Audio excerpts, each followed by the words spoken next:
The best pong palakpak para kay Jesus. Ayan. Okay. Ang title po ng i-share ko sa inyo ay What We Truly Need in Life. What we truly need in life.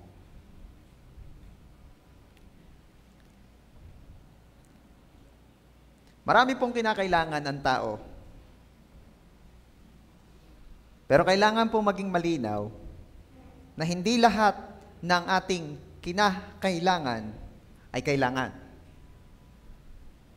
Sabihin mo nga dyan sa katabi mo, hindi lahat ng kinakailangan ay kailangan. Ano ibig sabihin, Pastor? Ba't kinailangan kundi naman kailangan? Kinakailangan because we thought na kailangan. Kinakailangan kasi iniisip natin na kailangan. But actually, it's not. Kaya maganda po talaga na napapag-usapan, ano ba talaga ang kailangan ng tao? Okay?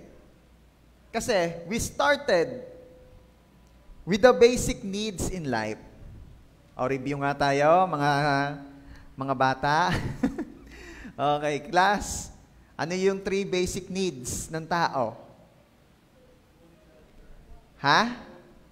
Food, shelter, clothing. Huwag nyo na isama yung water at kasama naman talaga na yun sa food.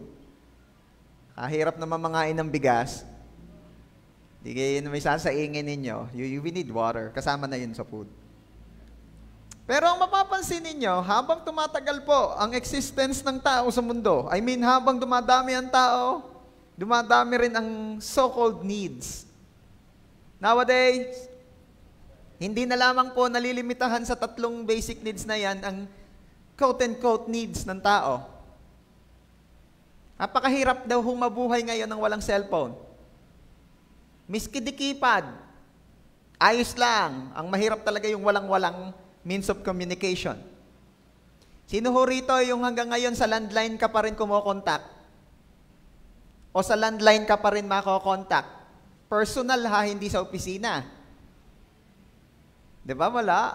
Talagang sa cellphone. Actually nga, kung load at load din lang ang meron ka o text din lamang at tawag ang alam mo, minsan may mahirap pa rin i-reach. Sa messenger lang talaga. Okay? Huwag mo nang isama yung talagang kahit anong gawin mo, hindi mo makontak. May ganyan eh. Huwag mo nang isama yon. Dahil hindi yun ang topic natin. Madidiscuss ko yon kapag pinag-usapan natin ay sukdulang biyaya sa pag-ibig sa kapwa. Okay. Tutuloy ka na. Hindi na rin daw uubra kapag wala kang internet. Sabi nung iba, internet. Ewan, ano bang tama? Kasi ang alam ko talaga daw, internet eh. Ang tawag na iba, internet. Internet, pangloob na lambat. Internet. At hirap na hirap at ayaw magstay sa mga lugar na walang signal. Oh. Kaya makikita ninyo kahit signal, needs na rin ngayon. Ano?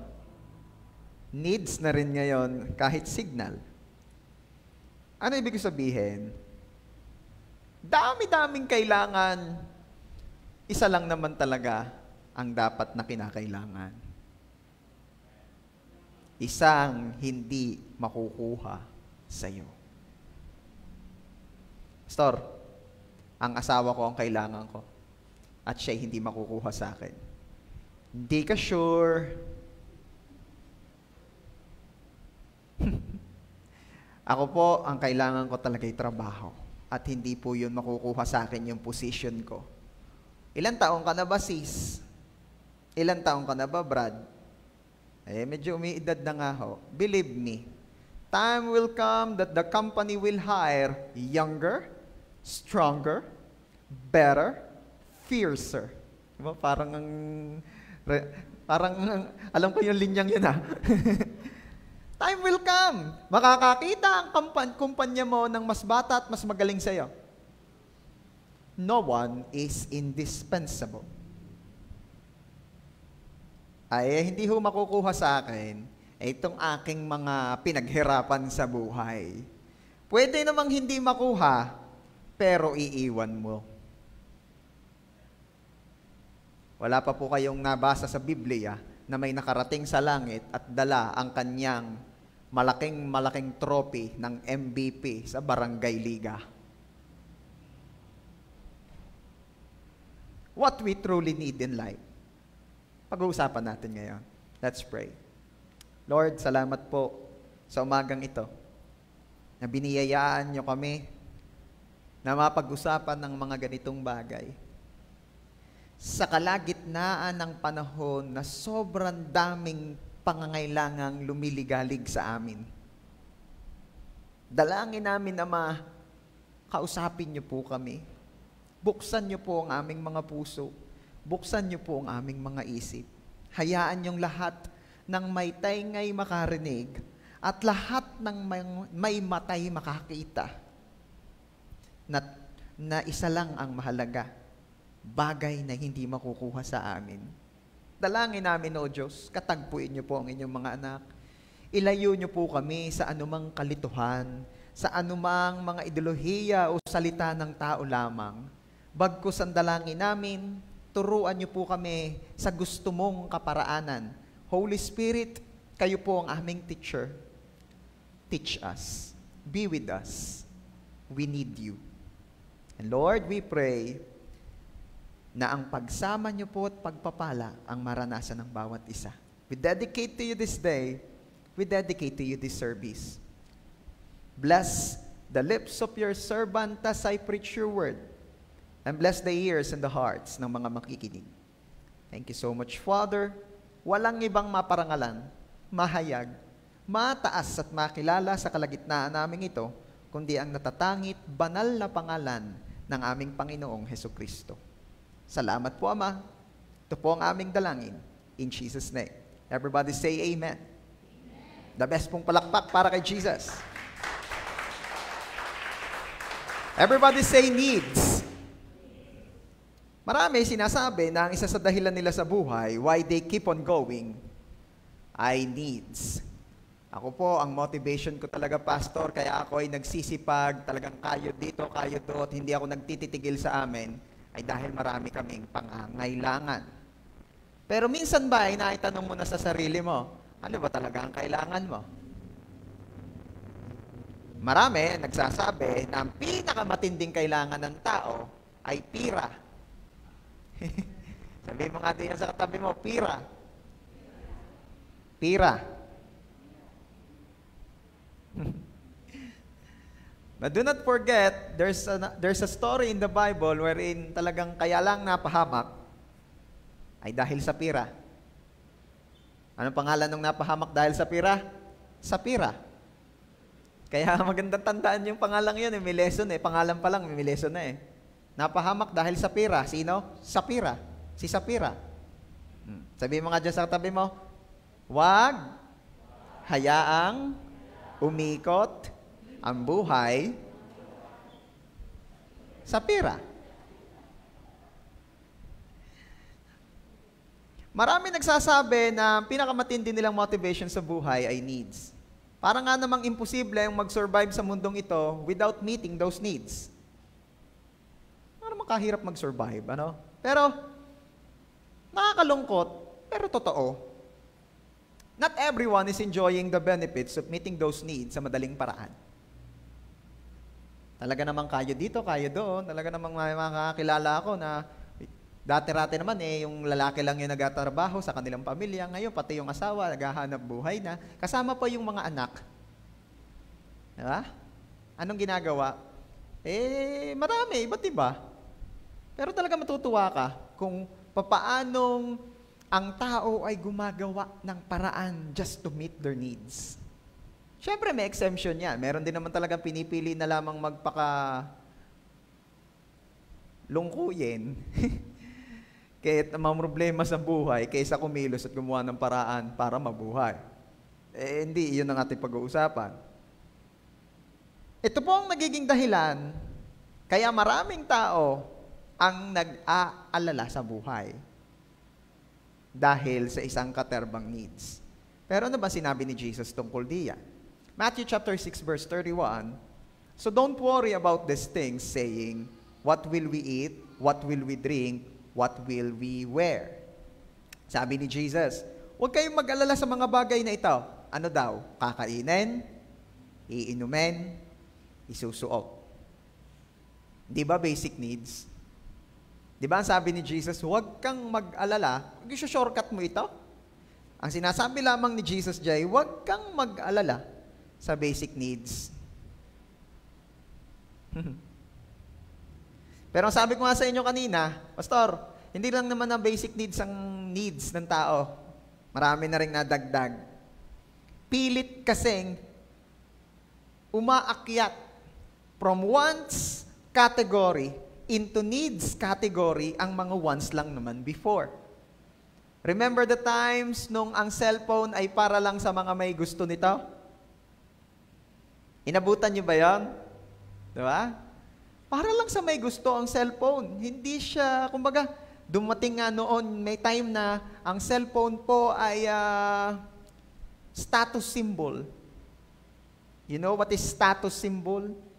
Ibig sabihin lang kung mga may cellphone ka, mayaman ka. Yan. Dumating yun, noon ganon. Ngayon, pag wala kang cellphone, anong tawag sa'yo? Mahirap kang kontakin. Wala namang ibang means talaga, pupuntahan mo sa kanila. Paano kung taga San Jose ka, pupuntahan mo yung taga Balayan, taga Lubo, taga Tuwi? Lalayo noon, pero Batangas din laang yun. Para ka na rin nagpamay nila, mas mabilis pa. Anyway, Coral ni Lopez, Balayan. Okay. Sabi ni Jesus, huwag ka ngang mag-alala dyan.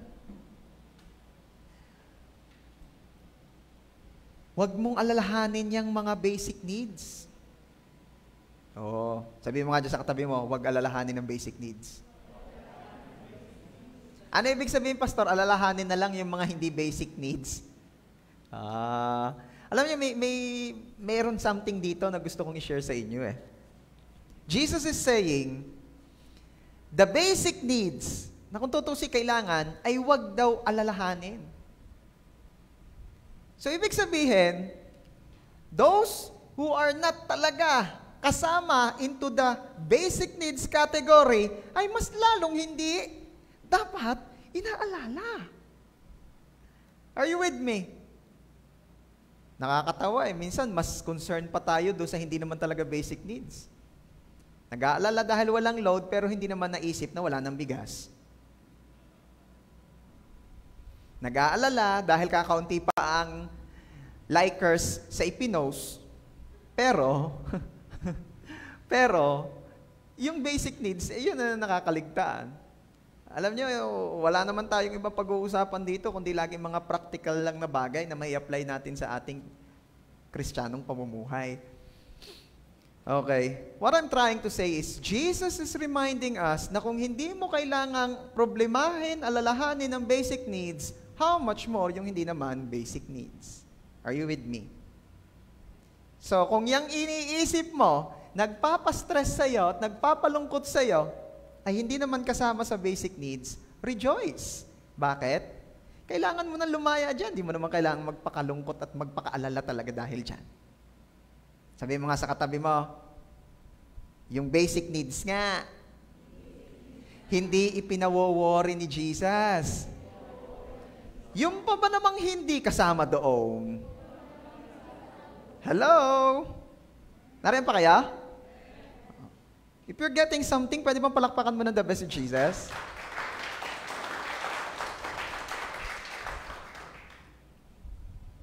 Tatlong bagay po ang ilalatag ko sa inyo para maintindihan, makita, maunawaan natin what we truly need in life.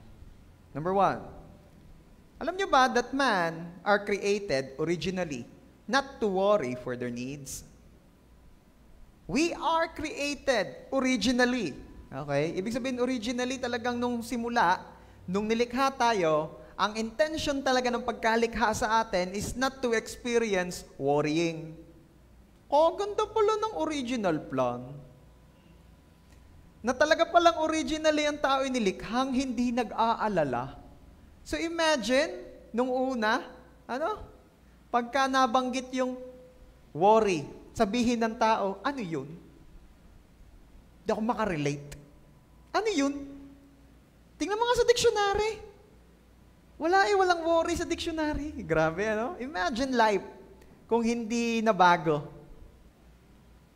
Kung hindi nabago doon sa sanay original plan ni God in creating man. Hindi mo alam sana kung ano yung worry. Okay? Alam mo ba kung bakit sobrang nakakapagod ang i-meet ang needs natin in life? May idea ka kung bakit? Kasi hindi po talaga tayo nilikha to do that. Sino po rito yung honestly never siyang na-stress in meeting or doing something to meet their needs? Wala, no? Kasi actually yan yung number one stressor in life. To meet our needs. Parang mga lang nag-agree sa akin. Mukhang hindi kayo na-stress. Mga pastor, hindi talaga kami na-stress. Inuuna namin si Lord. Naks naman! Gagaling. Sabi ko kasi sa inyo kanina, originally sa creation, ang tao po ay nilikha ng Diyos to enjoy the benefits of not worrying for anything. Wow. Di po kailangan ng tao noon ang magtrabaho. Dahil sagana po sa pagkain ang Garden of Eden. Yes. Talaga naman kahit kasan lumingon doon, may pagkain. Kaya, ang kailangan lang ni Adan at ni Eva ay humayot magpakarami. Bakit? Kasi walang ibang aalalahanin dahil marami naman na doong pagkain. Okay?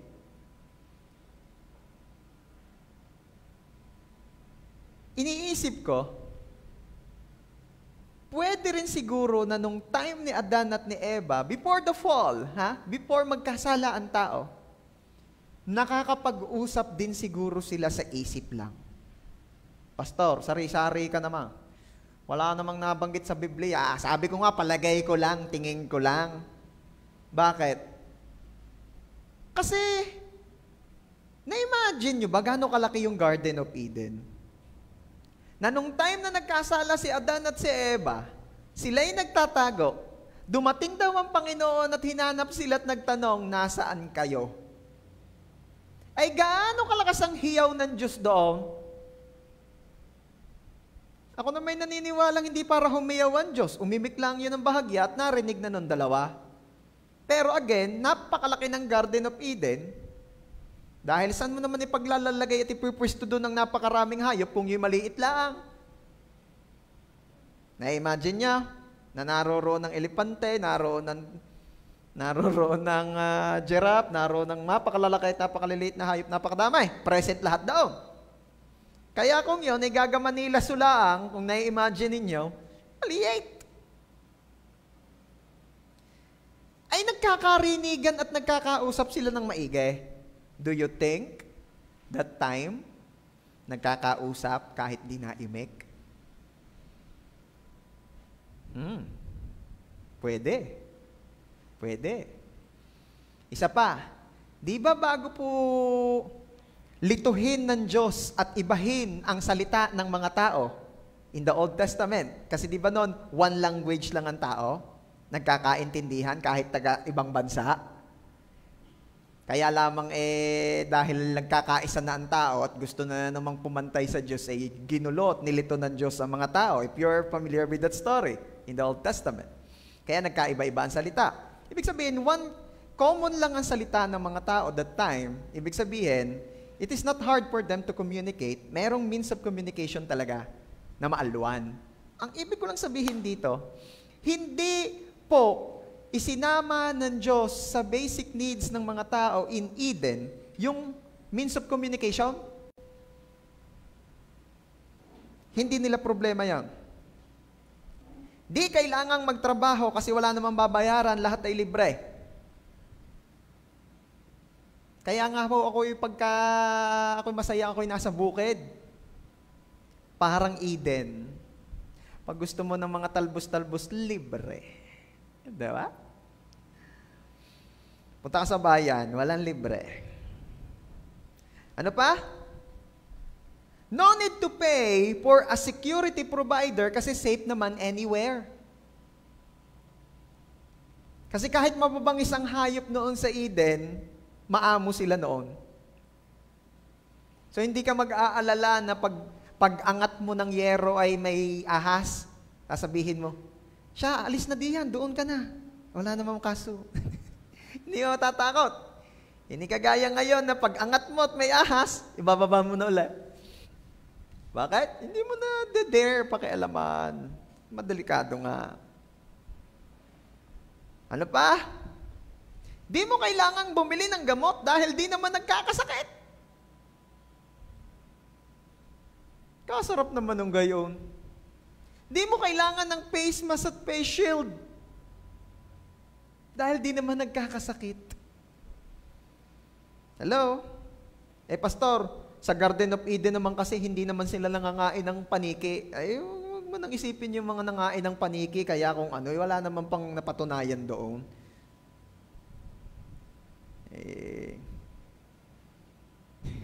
Kung napatapat sa Pilipinas yan nagsimula, ay di baka ika naman ng mga taga-ibang bansa kumain ng aso, doon nagsimula ang COVID. Hindi sa Pilipinas nagsimula eh. Natatawa kayo ano? Kasi ang guilty tayo at judgmental. Napatapat lang doon. Kung sa Pilipinas nagsimula yan, ano sasabihin ng iba? Yan, dahil sa pagkain ng asaw. O kaya naman pag sa parte rito, nangain ng bayawak. Ayan, nagka-COVID sa bayawak. Nako. Anyway, hindi naman yan ang topic. Pero napaka-bless noon sa Garden of Eden dahil hindi nagkakasakit. Hindi kailangan bumili ng gamot. Hindi kailangan magpabakuna. Hindi mo kailangan mamili kung Sinovac o Moderna. Ano pa? Wala kang babayarang St. Peter plan kasi hindi ka naman namamatay.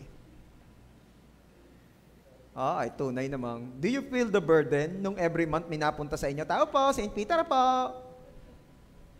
Wala. Wala tao. Nandiyan po ba si Ralph Sander Timbol? Di ko kilala yun.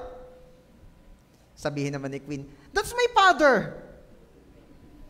Who's your father? Ralph Sander Timbol. Wala na, hindi na makakatanggi. Kaya kami lumipat ng bahay, hindi na kami mapuntahan ngayon. Ng maniningil. Joke lang ho yun. Joke lang. Dahil dapunta pa rin ho kay na Papa, binabayaran ho ni na Papa, kaya si Papa ho at si Mama naniningil sa amin. Mas matindi. Maniningil. Walang lusot. Ayun, may kidding aside lang. Ano pa? Di natatagalan ng pagpili ng isusuot. Minsan kasi kaya nalilate eh. Hindi na ako natingin ha, pumikit na ako. Wala na akong tinitingnan, ha? Baka sabihin nyo, nagpaparinig si Pastor. Hindi. Sinasabi ko ng diretsyo, papangalanan ko. Joke. Minsan kaya nalilate eh. Namimili ng damit. 3 rin lang naman pinagpipilian. Tagal-tagal pa. Hindi pa every Sunday sa isang buwan na yan. Tataniman kita para mag-4. Hindi kailangan pumili o matagalan sa pagpili ng isusuot every Sunday kasi ang tao noon ay wala namang damit. Nababalot lang ng glory ng Diyos. Sorry, hindi lang. Dapat hindi nilalang yun. Mas matindi yung kaysa sa damit. Nababalot ng glory ng Diyos. Sinigurado po kasi ng Diyos na bukod sa Kanya, ay wala ng iba pang kakailanganin ang tao sa buhay. Kaya nga't after niyang likhain ng lahat, nireview ulit ni Lord to see kung may na-miss pa siya. Alam mo yun? Sino rito yung mga ganong ka-OC? Alam niyo yung OSI? Over? Kunyari alam niyo. Oversensitive daw. OSI ha? OSI, oversensitive. Ang galing. OSI. Over? Come? Palsive.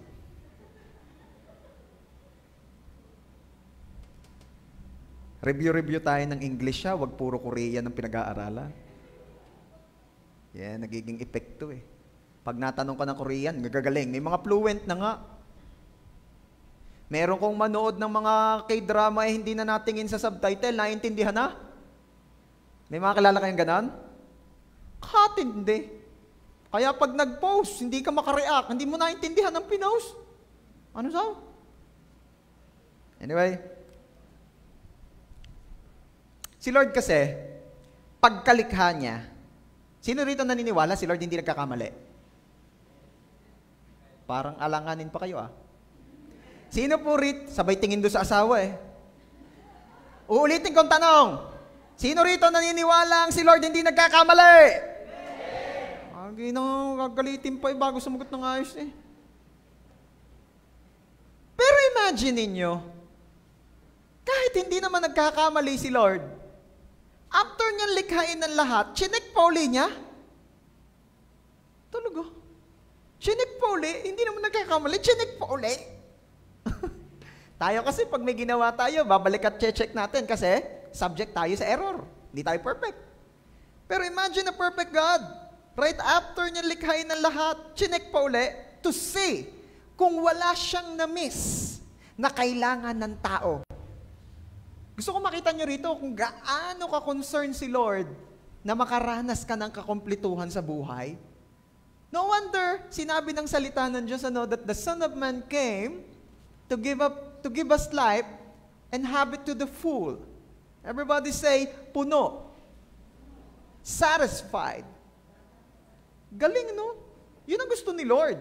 Sabi mo nga dyan sa katabi mo, ang gusto ni Lord, satisfied life.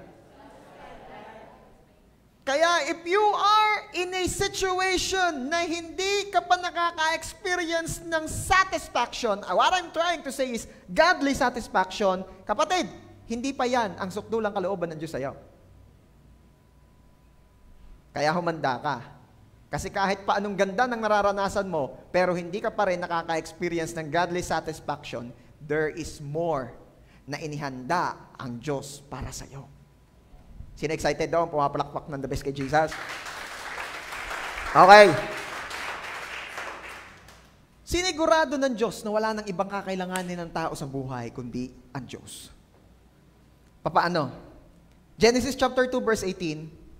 Then the Lord God said, "It is not good for the man to be alone.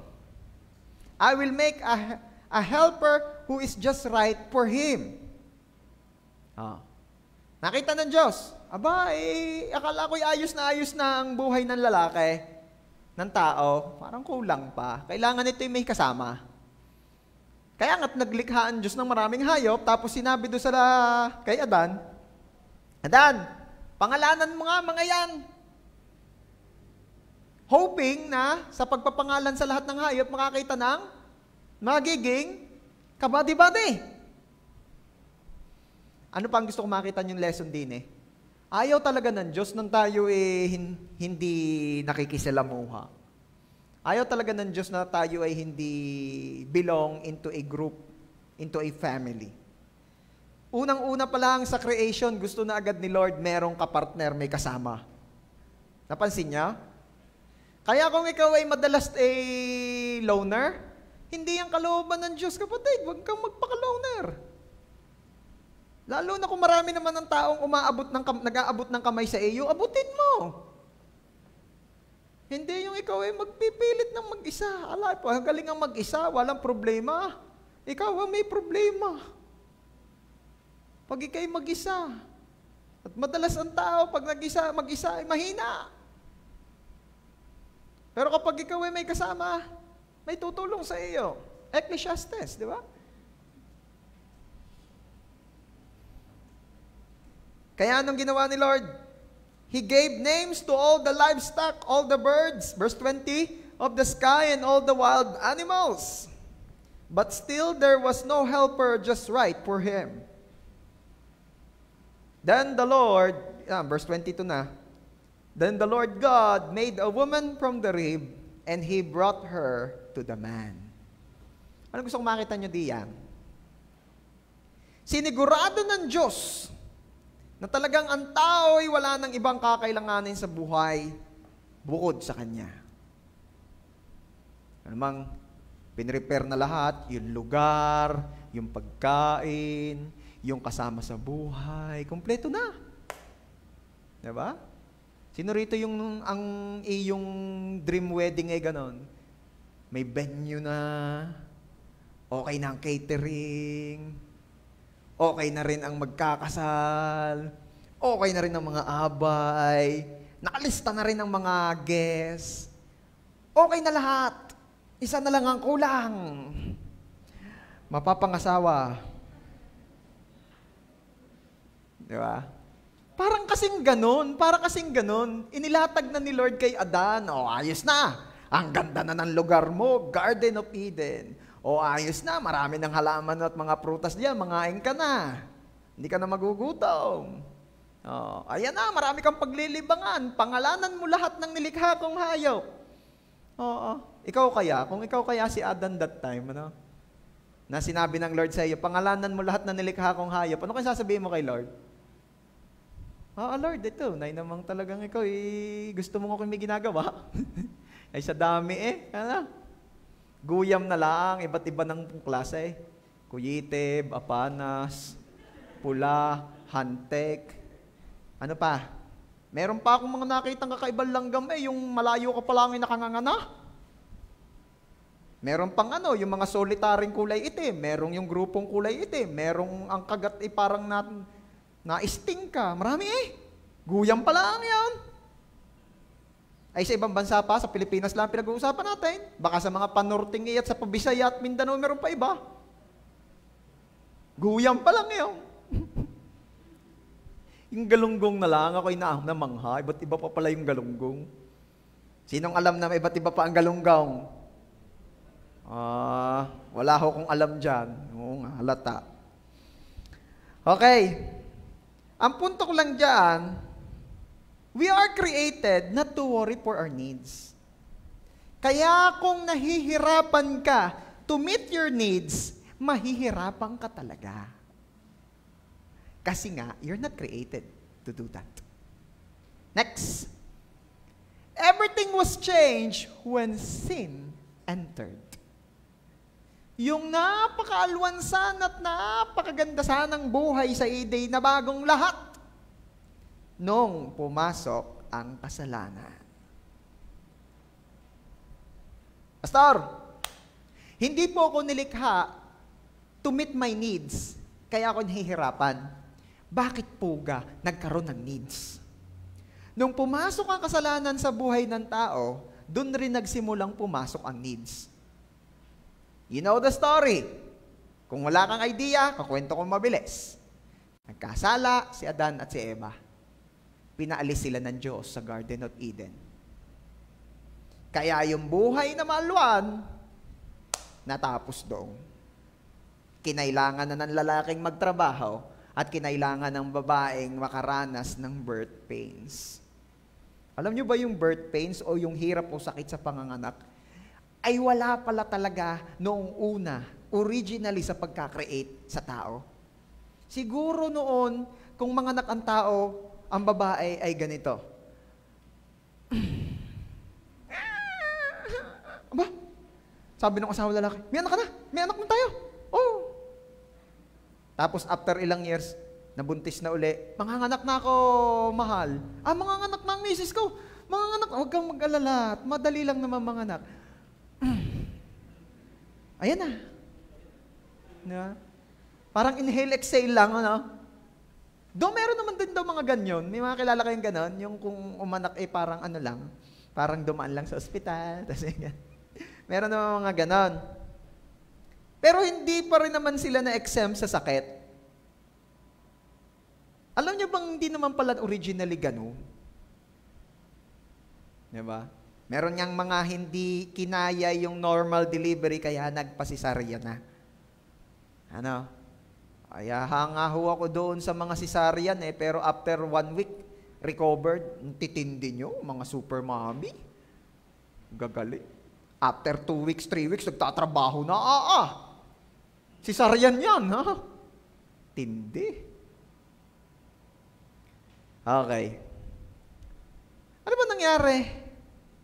Kasi nga po, nagkasala si Adan at si Eva. Balikan natin ang storya sa mga nakalimot na.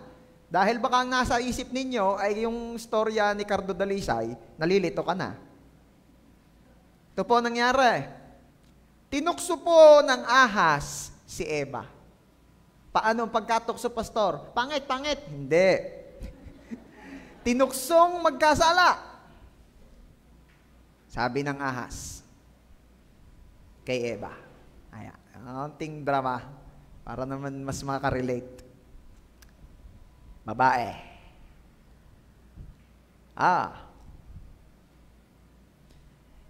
Sinabi ba talaga ng Diyos? Yan ang agad alam niyo yung mga intro ng demonyo. Laging doubt agad ang i-inject sa utak mo Sinabi ba talaga ng Diyos na pag kumain kayo ng bungang ito, ay mamamatay kayo? Palibasay si Eva, hindi masyadong na-briefing ni Adan. Bakit nga, pastor? Kasi po si Adan, first-hand instruction from the Lord ang natanggap niya. Nung nag-instruct si Lord, ito ang Eden, lahat pwede mong kainin, puwera dine. First-hand instruction. Si Adan lang ang nakakuha. After the instruction, doon pa lamang nilikha ang babae. Pinatulog si Adan, kinuha yung isang rib. Sabihin mo nga, isang rib lang. Doon sa katabi mo, sabihin mo, isang rib lang ang kinuha sa lalaki. O doon naman sa kabila, isang rib lang ang kinuha sa lalaki. Hindi 2, hindi 3, hindi 4, hindi buong ribs. Isa lang.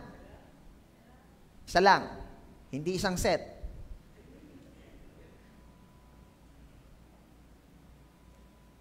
Kaya pala, ang ending ng mga lalaking maraming ribs na nakukuha sa kanya ay namamatay. Sabihin mo nga dyan sa katabi mo kung lalaki yan, pag maraming ribs ang kinuha sa'yo, mamamatay ka.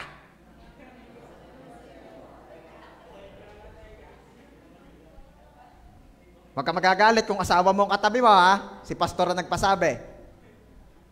Tunay naman Masuntok ka nga sa tagilirin, masakit. Yung pag namang alisin.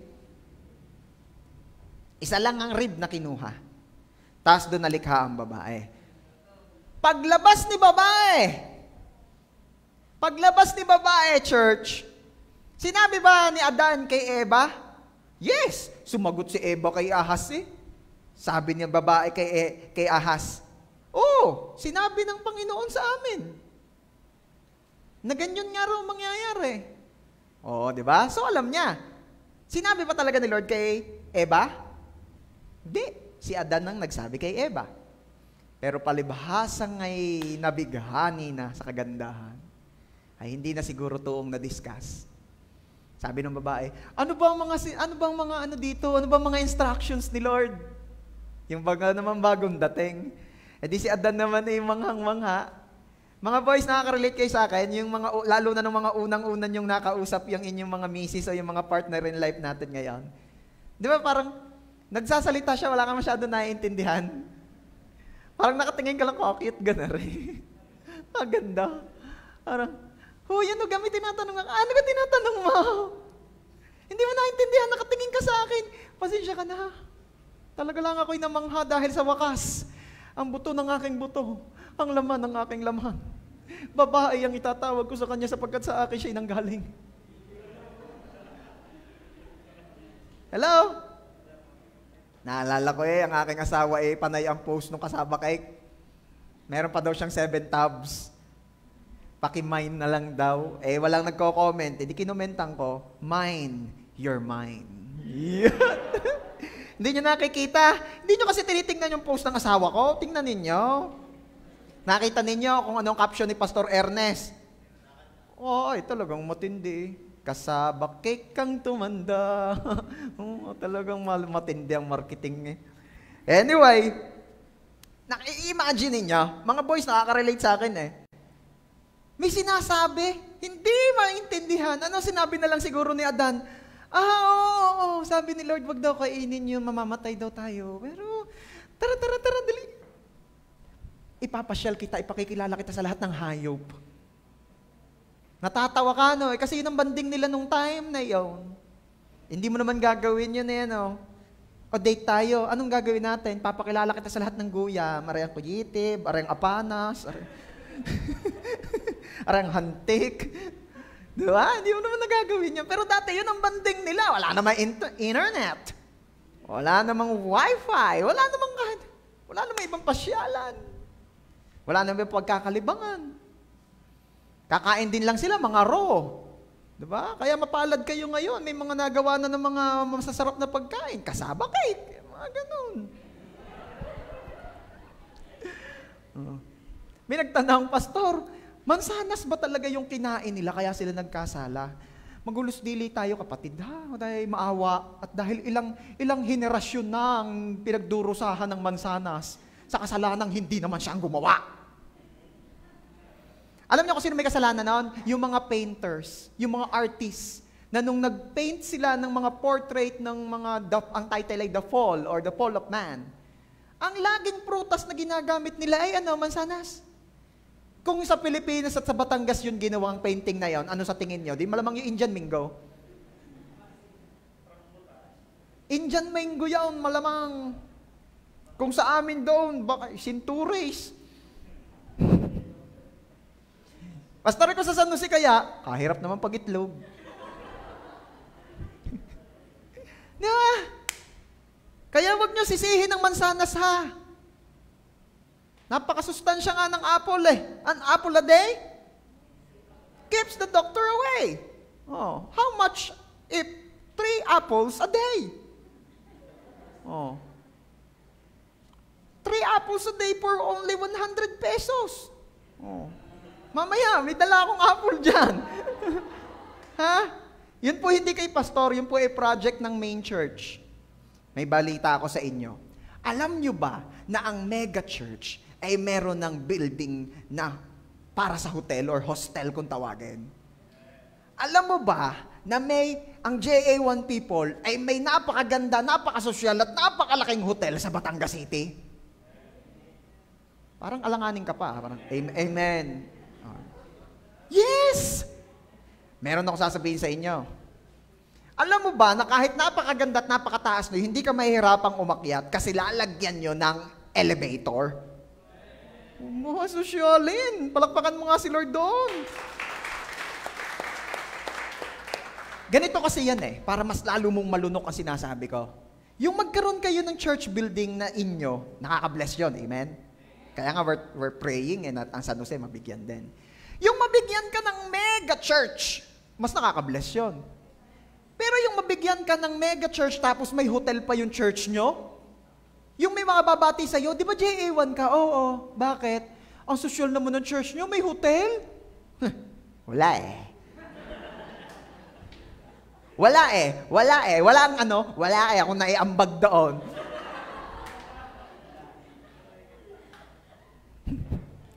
Kaya binibigyan po tayo ng pagkakataon ngayon.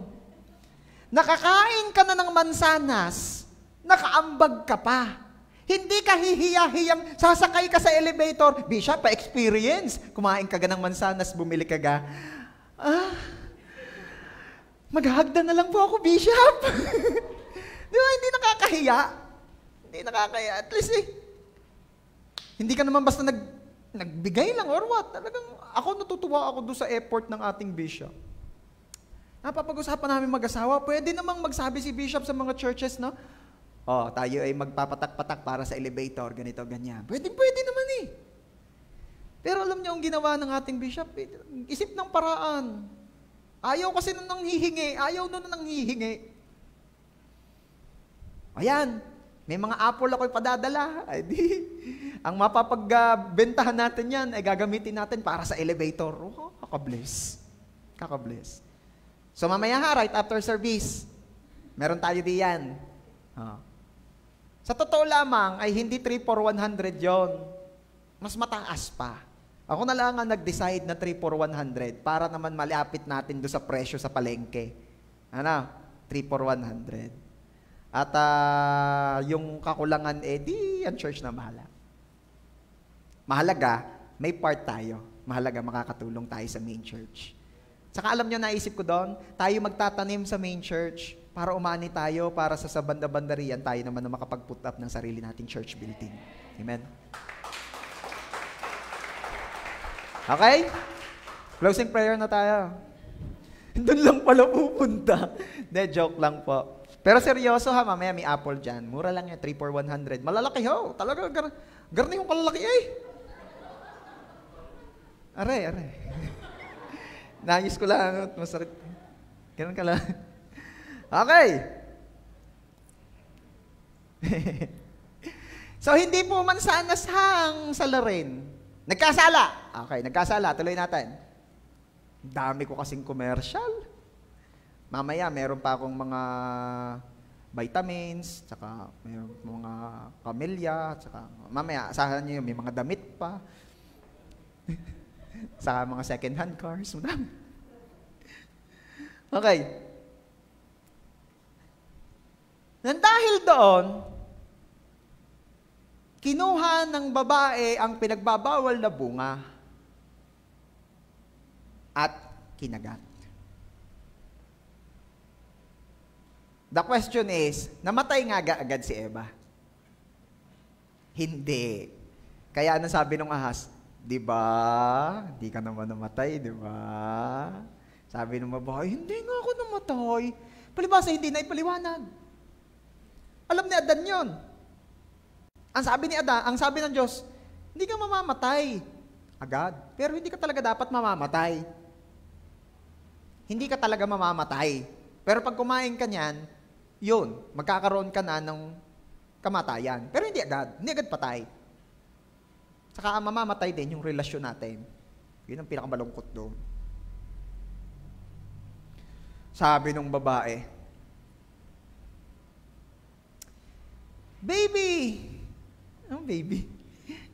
Ano ba tawag nyo, Bieber, kay ano? Kay Tita Eda? Ano mo may tanggi-tanggi agad eh? Mama, mame, inay. Mama? Talaga naman. Masyado ka naman. Eh si Limuel. Limuel, anong tawag mo kay... Hindi, kay Junel. Junel. Alam mo, masyado namang hindi magkaintindihan eh. Ara na lang. Neng, anong tawag mo kay Fernan? Oh! Mahal. Nuts. Mahal. Mahal.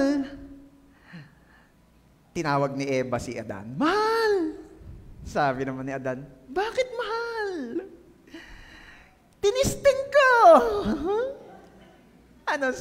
Ewan ko ha, pero sino rito yung sa mag-asawa, ang mahilig umorder ng pagkain, yung babae? Mahal, i-order mo naman ako na rin. Mahal, bumili tayo na rin. Mahal, gusto ko i-try rin. Walang aaming na asawang lalaki rito? Walang aamin? Takot kayo, ano? Manang-mana kayo sa akin. Di ba? O di yun, mahal, ari. Sa tingin ninyo, ano kaya ang naging reaksyon ni Adan? Nung nakitang yung bunga may kagat na.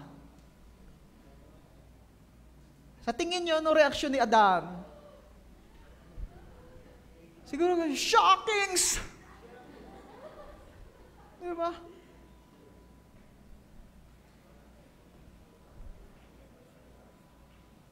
Siyempre, di mo mag-OMG yun. Kaya shockings na lang.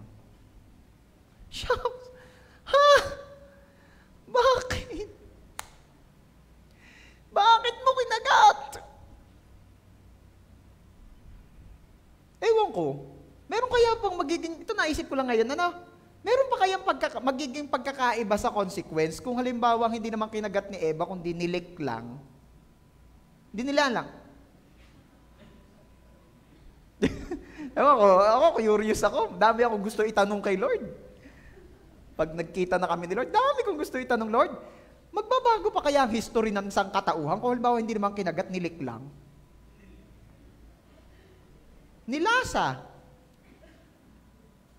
Si Queen kasi ganun pagkaalanganin siya sa pagkain di niya kilala, I'll just lick. Pag nalasahan masarap, I want more. Okay. Ano kaya sa tingin nyo? Ano nasa isip ni Adan? Nung ipinakilala ni Lord si Eva kay Adan, pagkagising ni Adan, nakuha yung ribs, ganyan. Eto si Eva. Ano kaya ang mga team song ni Adan sa utak niya ng time na yon? Ngayong nandito ka, di ba? Puso ko'y subigla. Alam niyo kantang yan? Makulay ang buhay ko. Naks. Dahil sa pag-ibig mo. Ano sunod? Ngayon lahat nga'y nagbago na. Tama ba? Ngayong nandito ka. Bombay. Bombay pala, kaya pala biglang nagbago ngayong nandito ka. Maniningil pala. Okay. Sinta. Yun ang nasa isip niya. Kaya kapag sila ay namamasyal sa Eden, di ba? Hawak pa niya ang kamay ni Eva. Tapos ini-enjoy nila yung scenery sa Eden. Take a little time, baby. See the butterflies, colors, di ba? Okay. Listen to the birds that are sent to sing for me and you. Di ba? Pasensya na kayo, yung mga alam ni Pastor na kanta, hindi ko na alam yung mga kanta ninyo Yung ganun, di ba? Tapos yung nasa may tabi sila ng ilog, binabaybay nila yung ilog, nilalakad nilang dalawa. Sabi ni Lord, tapos ka na magpangalan ng mga hayop. Lord, moment ko to. Diba? Tapos ka na ng assignment mo. Lord, moment ko to. Pwede na may tuloy din yan. Hantik. Hantik na kayong lahat. Huwag nyo kaming guluhin, di ba? You were just a dream that I... Di ba? Parang in love na in love. Tapos nung nakita niyang nakagat na yung pinagbabawal na bunga, ano kaya ang nagiging nasa isip ni Adan nung time na yun? Ha? Ang pusong bato. Ano? Di ba? Kung mawawala ka, alam na niya mangyayari kay Eva. Hindi ko makakaya harapin ang bukas ng nag-iisa. Yun na may drama na rin lamang Alam niyo kung bakit? Nabuhay naman si Adan nung wala pa si Eva. Parang ikaw. Oo, ikaw ka nang lumingon. Nabuhay ka nung wala yan. Kaya kung mawala siya, mabubuhay ka pa rin. Ilang taon mo ba nakilala yan? Ilang taon ka? 21 po. Oh. Imagine mo, mula 1 hanggang 21, nabuhay ka. Mabubuhay ka pa rin. Mabubuhay ka pa rin. Sabi mo nga dyan sa katabi mo, mabubuhay pa rin. Maasta kala mo, huwag dinala na yung puso't kaluluwa. Kasi daw ang mga kinakanta lagi, dalhin mo na rin pati ang puso ko pagkat ito'y di natitibok. Mga kinakanta. Di yun na. Ewan ko, hindi niya naisip ni Adan yun Mababago siguro yung history ng tao, no? Parang, bakit mo kinagat? Siya. Mapapahiwalay ka na sa akin. Kakayanin mo, mapahiwalay ako sa'yo, sabi ni Eva. Marami pa naman.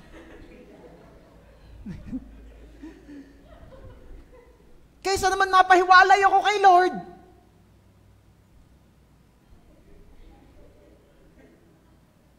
Natatawa kayo, no? Kasi ang dalas-dalas, minsan, hindi natin nauunawaan kung ano talagang ating kailangan. Ipinagpapalit natin si Lord. Kala nyo, puro tawa ha? Gagarutihin ko kayo ngayon. De, joke lang. Pinagpapalit natin. Ang dami-dami nanisi kay Adan, pero para naman sila si Adan hanggang ngayon. Bakit kasi pinili pa si Eva? Pinili pa ang love life kaysa sa kanyang relationship kay Lord.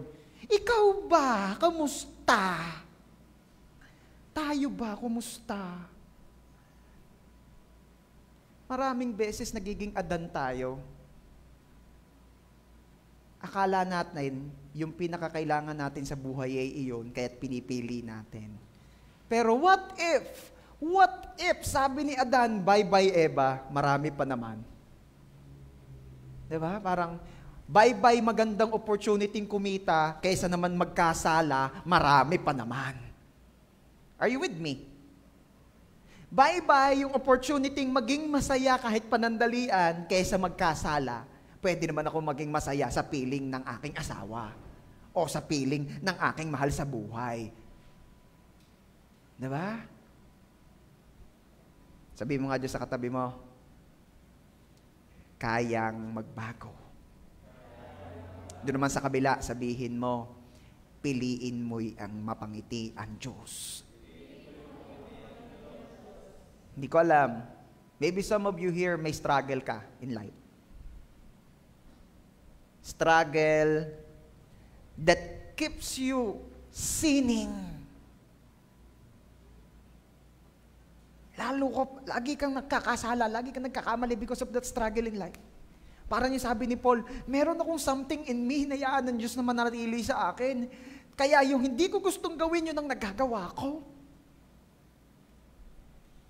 3 beses kong hiningi sa Diyos na alisin niya ito, pero hindi niya inalis. At ang sinabi niya, hayaan mong nariyan yan sapagkat sa iyong kahinaan, doon ako malakas. Kaya anong sabi ni Pablo, kaya't lalo kung ipinagmamalaki itong aking kahinaan ito sapagkat sa aking kahinaan, doon malakas ang Diyos. Maaring may ganyan ka eh. Ang tawag ni Paul ay thorn in the flesh. Maaring may ganyan ka. Pero, tuwi nang ikaw ay masusubok diyan, piliin at piliin mo pa rin na ang mapangiti ay ang Diyos. Amen?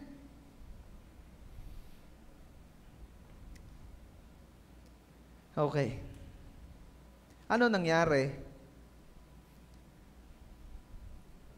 Yung mga benepisyo ng Eden ay nawala noong pumasok ang kasalanan.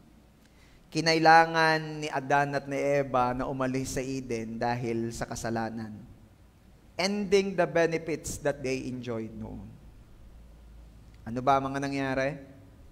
Simula po no'y kailangan ng bungkalin ang lupa para mag-produce ng pagkain. Alam mo bang noon ay natural lang bumubukal ang pagkain?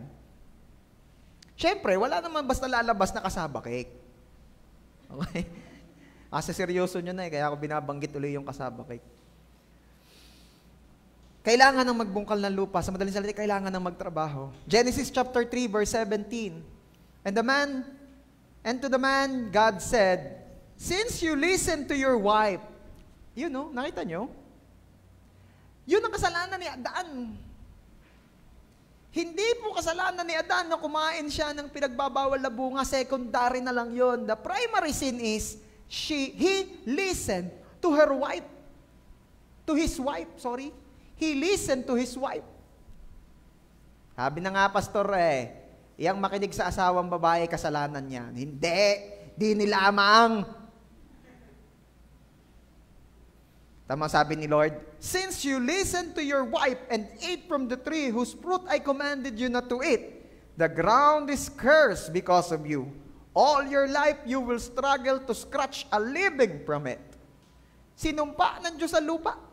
At sinabi niya yan, dahil sa iyong ginawa, kailangan mo laging magbungkal niyan para kay may makain. Ano pa ang sumunod? Sa babae naman, Genesis chapter 3, verse 16, then he said to the woman, I will sharpen the pain of your pregnancy, And in pain, you will give birth. Yeah.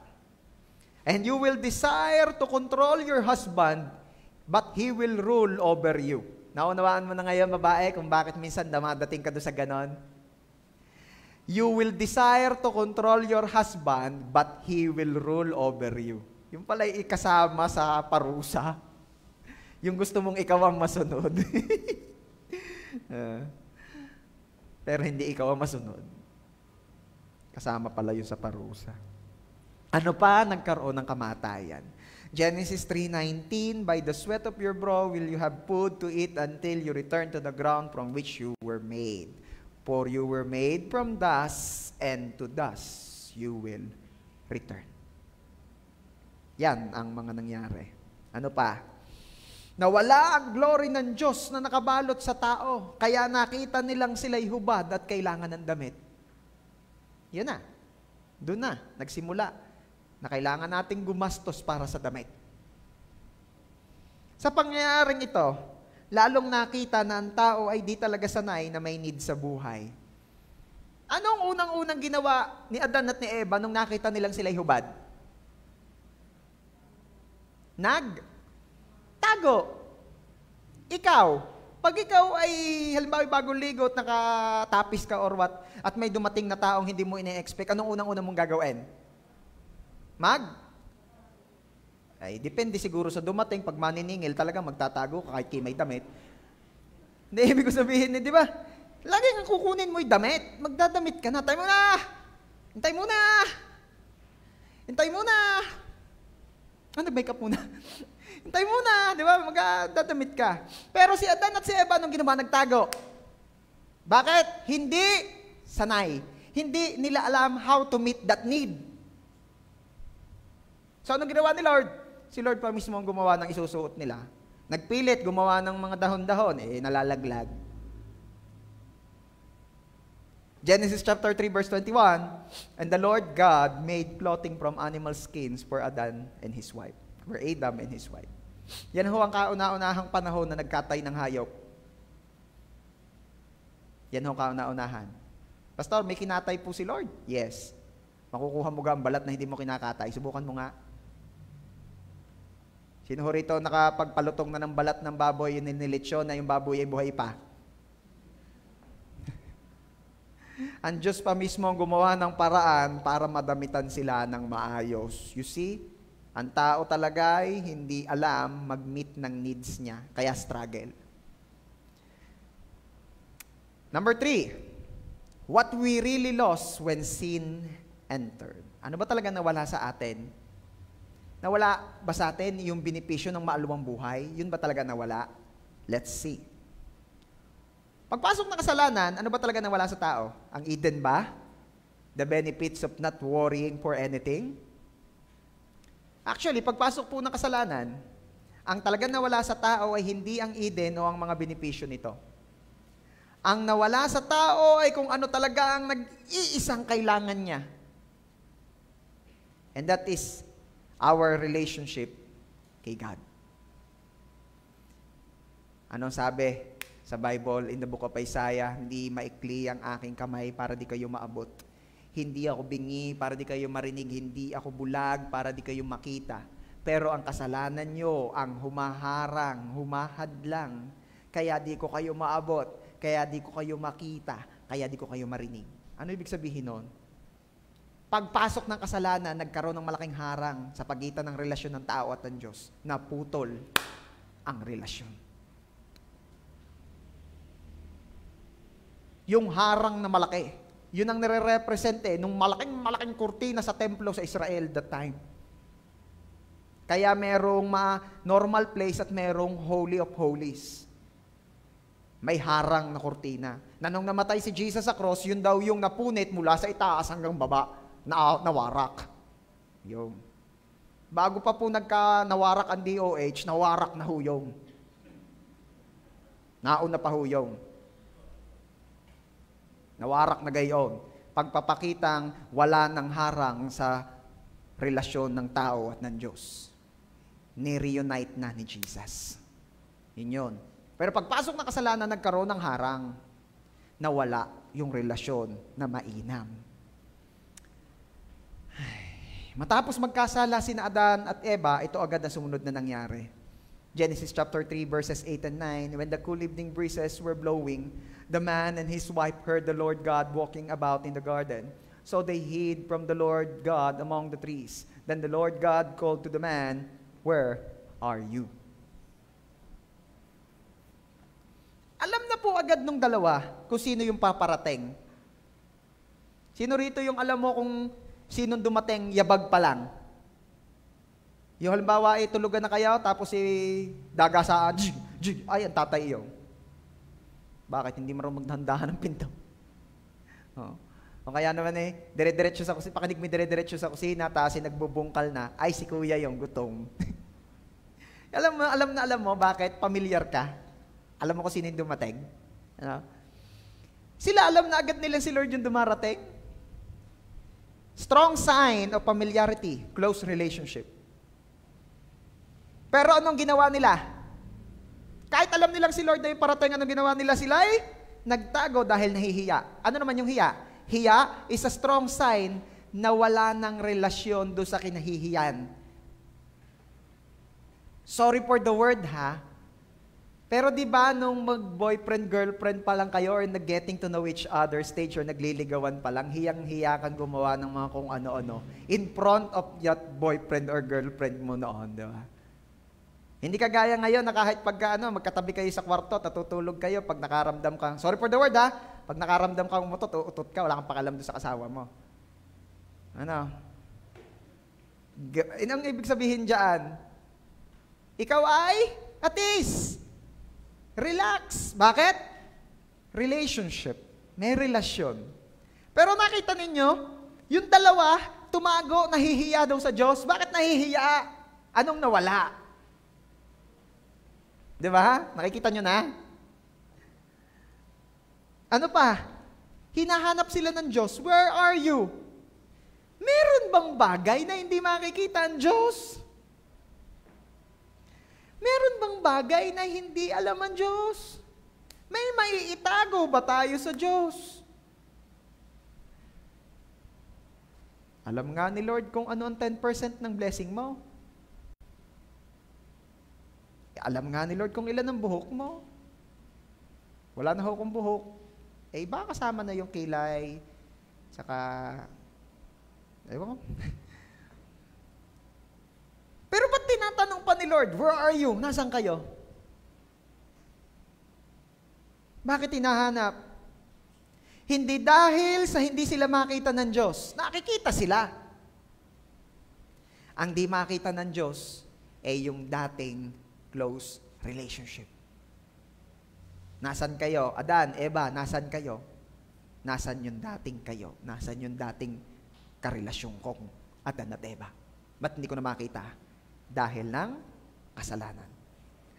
Close relationship na nawala because of sin. And that close relationship na ibinalik ni Jesus sa lahat ng tatanggap sa Kanya. Amen? Yung originaling nag-iisang need ng tao, ang magkaroon ng malapit na relasyon sa Diyos, yun ang nawala pagpasok ng kasalanan. At dahil po sa pagpasok ng need sa buhay ng tao, the needs, the so-called needs, natakluban na po na nito ang talagang kailangan natin. Mag-survey ka sa labas, magtanong ka anong kailangan ng tao at sasabihin ng mga majority, pera. Ang sumunod pa rin, magtanong ka doon sa iba, ang sasabihin, hanap buhay. Yung iba, mapapagkakitaan. Yung iba, bakuna. Bibihira kang makaka-encounter na pag tinanong mo ano ba talagang kailangan ng tao ngayon, ang Diyos. Bihira yan. Bakit po ganun, Pastor? Kasi nga natakluban na. Natakluban na. Yan yung number one need. Ikinapit sa pader para ma-remind tayo, tapos pumasok na yung iba pang mga needs, natakluban na natakluban, hindi mo na makita yung pinakakailangan. Are you with me? Ang problema sa needs, after meeting one, here comes another one. Dahil kailangang magtrabaho to earn and live. Alam mo yun, need mo mag-aral, pagkatapos mo makapag-aral, need mo ng gamit sa school, need mo ng mga ganito, ganyan. Tapos magtatrabaho ka pagkatapos mo mag-aral, tapos kailangan, hindi naman sapat yung sweldo lang, kailangan mo magnegosyo pa. Tapos alam mo yun, papatapos ka ng mga anak mo, susuportahan mo, walang katapusan. Walang katapusang pila ng needs. At dahil dito, hindi na nila alam kung ano ba talaga ang talagang nag-iisang kailangan niya sa dami ng mga kinailangan. As I end, ano ba talaga ang kailangan natin? What we truly need in life is God. Sabi mo nga sa katabi mo, ang kailangan ko yan, Diyos. Sa kabila naman, ang kailangan talaga natin yan, Diyos. Matthew chapter 6, verses 31 and 33. This will be our last verse for today. So don't worry about these things saying, what will we eat? What will we drink? What will we wear? Diba dito tayo nagsimula sa verse na to? These things dominate the thoughts of unbelievers. You see? Ano daw nangyayari? These things, these needs, dominate the thoughts of unbelievers. Kaya nakalimutan na wala na sa eksena yung dapat talagang kailangan. But your heavenly Father already knows all your needs. Seek the kingdom of God above all else, and live righteously, and He will give you everything you need. Sabi ni Lord, ako na, unahin mo ang pinakakailangan mo. Ako na ang bahala sa hindi mo naman pinakakailangan. Sinabi ni Jesus na huwag nang mag-alala sa mga needs sa buhay dahil may Ama tayo sa langit na siyang magpuprovide nito. Sino daw according to Jesus ang nag-aalala sa mga needs? Mga walang close relationship sa Diyos. The unbelievers. Diba? Kaya kapag na-reveal po ito sa atin, na ang kailangan pala talaga natin malapit na relasyon sa Diyos, malilesen na yung stress mo in life, worrying for other needs. At makikita mo that the Lord is saying to you, ako ang bahala dyan sa mga needs na yan. Ang kailangan mo lang i-work out ay yung pinakakailangan mo. At ito yung hindi mawawala sa'yo. Ang benepisyo ng may malapit na relasyon sa Diyos, muli mong mararanasan ang benepisyo ng Eden. Talaga, Pastor? Yung hindi ko na kailangan magtrabaho? Ito naman ang totoo eh. Sino ba naman dito yung, sa totoo lang, kahit di ka nagtatrabaho, hindi ka naman nagugutom? Nalulungkot ka, wala kang pera, pero nagutom ka ba? Hindi naman na. Siyempre, hindi lang naman laging gutom ang iisipin nga sa buhay. Hindi naman po pwedeng sabihin mo sa Batilik na wag niyo akong puputulat, nakakain na ako. Hindi naman pwedeng ganun. You know? Pero sinasabi lang ng Diyos, sagot ko ang biyaya. Ngayon, yung part natin, kumilos at gumawa at magtrabaho, then we will do it. Pero hindi mo na kailangan problemahin ang biyaya dahil ang Diyos saganang magbiyaya. Amen? Tapusin na po natin ang sobrang pag-aalala sa mga needs ng buhay na ito. Instead, let's pursue the most important thing in life. Relationship with God. At ano mangyayari? Everything will be added unto you. Amen?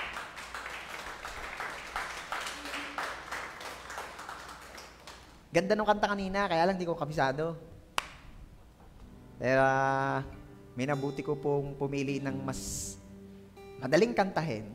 Sino po rito nagsasabi na after hearing the lesson or the topic that we have, na-realize mo na sobra pala yung energy na inubos mo in worrying for the needs of this life? Na meron pala talaga nag-iisang need. At yun talaga pala dapat ang pinagbubuhusan natin ng ating everything. And what is that need?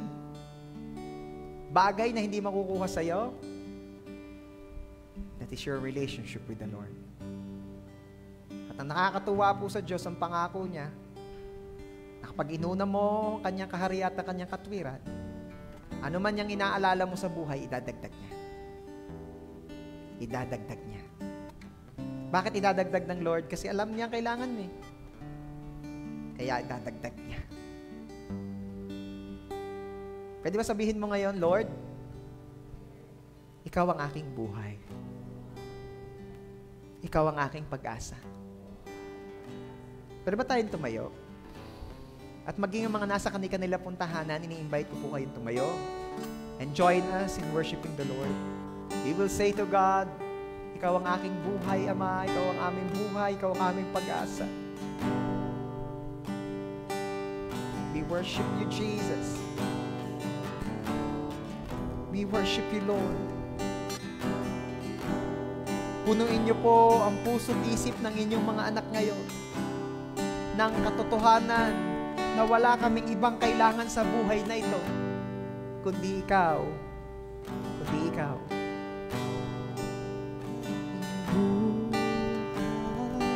Yes, Lord. At pag-asang tunay sa bisig mo, Panginoon, ako ay hihimlay. Tamis ng iyong pag-ibig,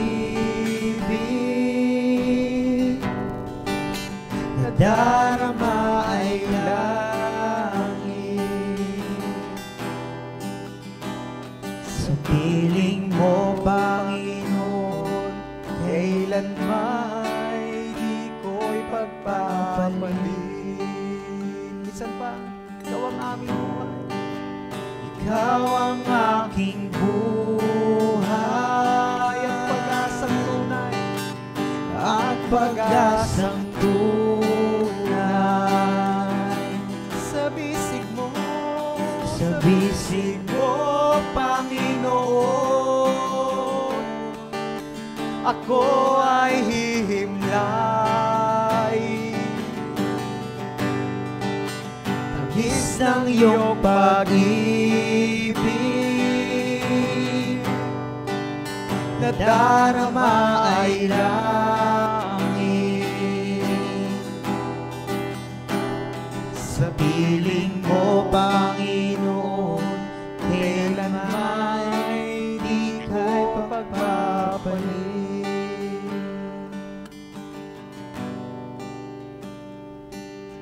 Kagalakang mula sa'yo'y kagalasan ko.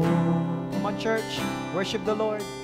Nais ko'y manahan sa presensya mo.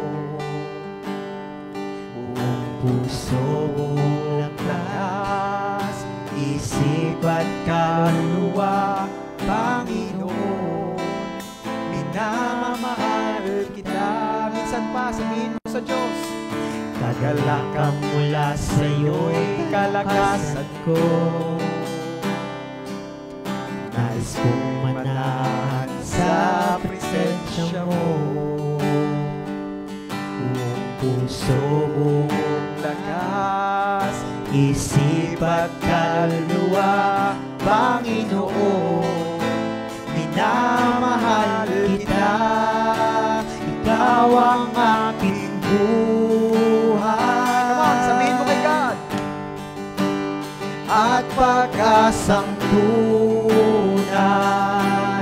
Sa bisig mo, Sa bisig mo, Panginoon, ako ay hihimlay. Tamis ng iyong pag-ibig. tamis ng iyong pag-ibig, nadarama ay langit. Sa piling mo, Panginoon, kailanman di ka'y pagpapalit. Minsan pa, sabihin mo, ikaw ang aking buhay. Ikaw ang aking buhay, Ang pag-asang tunay. at at pag-asang tunay. Sa bisig mo, Sa bisig mo, Panginoon, ako ay hihimlay. Tamis ng iyong pag-ibig, tamis ng iyong pag-ibig, nadarama ay langit. Sa piling mo, Panginoon, kailanman di ka pagpapalit. lahat ng nagsasabi, si Lord ang kanyang buhay. Sabihin mo ngayon, Ikaw ang aking oh, ikaw ang buhay aking buhay. at pag-asang tunay. Sa bisig mo, Sa bisig mo, Panginoon, ako ay himlay.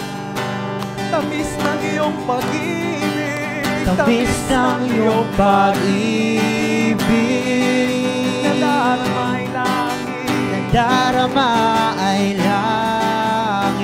langit. Sa piling mo, Panginoon, kailanman di ka'y pagpapalit. For the last time, sabihin mo with all your heart, Ikaw ang aking buhay, ang pag-asang tunay. at pag-asang tunay.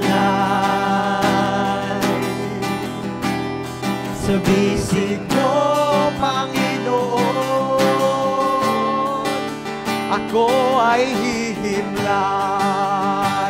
Tamis ng iyong pag-ibig, tamis ng iyong pag-ibig, nadarama ay langit. Sa piling mo, Panginoon, kailanman di ka'y pagpapalit. lahat ng nagsasabi ngayon na hindi lang niya kailangan ng Diyos, kundi ang Diyos ang kanyang buhay. Pwede bang itaas mo ang iyong mga kamay ngayon at sabihin mo, Lord, hindi lang kita kailangan. Ikaw ang aking buhay. Ikaw ang nagsusustain sa akin. Ikaw ang buhay ko. Ikaw ang buhay ko. Kaya ako nabubuhay ay dahil mo. Ang dahilan ng buhay kong ito'y ikaw.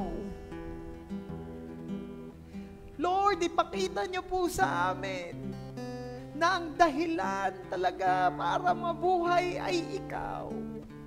Upang hindi po kami maging alipin ng anumang bagay na hindi naman talaga nagbibigay ng buhay.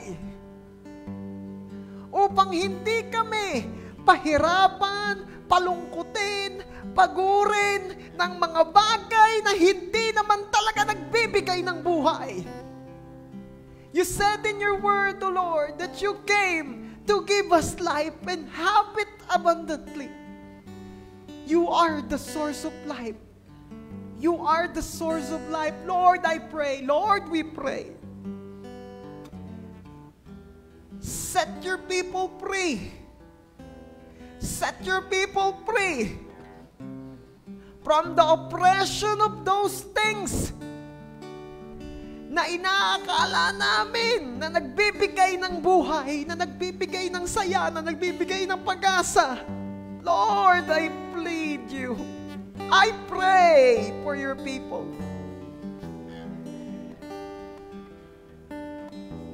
And I can see chains that are broken. I can see chains that are broken. Pinakakawalan ng Diyos ngayong oras na ito. Lahat ng binibihag ng mga maling bagay. Lahat ng binibihag ng kasalanan.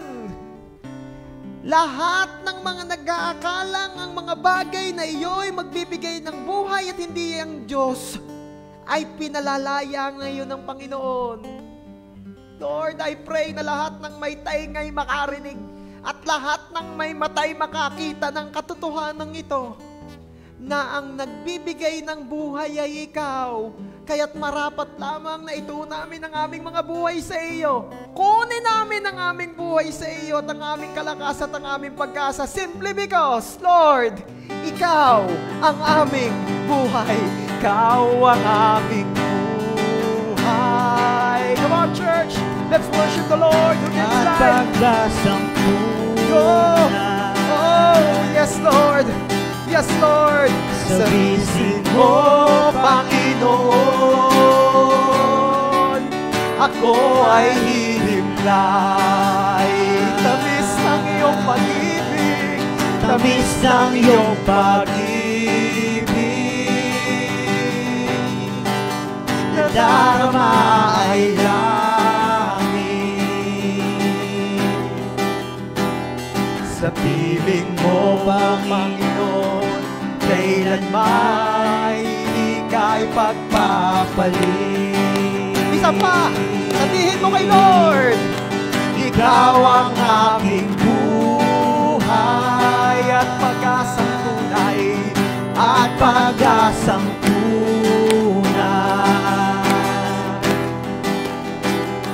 Sa bisig mo, Panginoon, ako ay hihimlay. Tamis ng iyong pag-ibig, nadarama ay langit. Sa piling mo, Panginoon, kailanman di ka magpapalit. Lord, this is our prayer. Sa piling mo, Panginoon, kailanman di ka ipagpapalit. Oh, hear the cry of your people, Lord.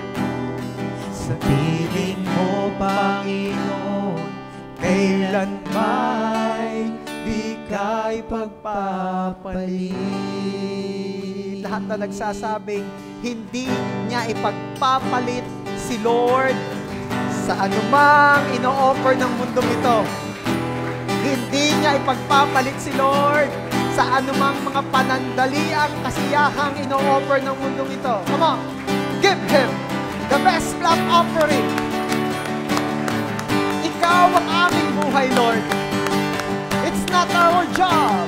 It's not our business. It's not anything that this world offers. It's you, Lord. It's you. Lord, you're all that we need. Ikaw ang aming kailangan. Ikaw ang aming buhay. Receive all the glory. In Jesus' name we pray. Amen. Amen. Sige po, makakaupo na po tayo.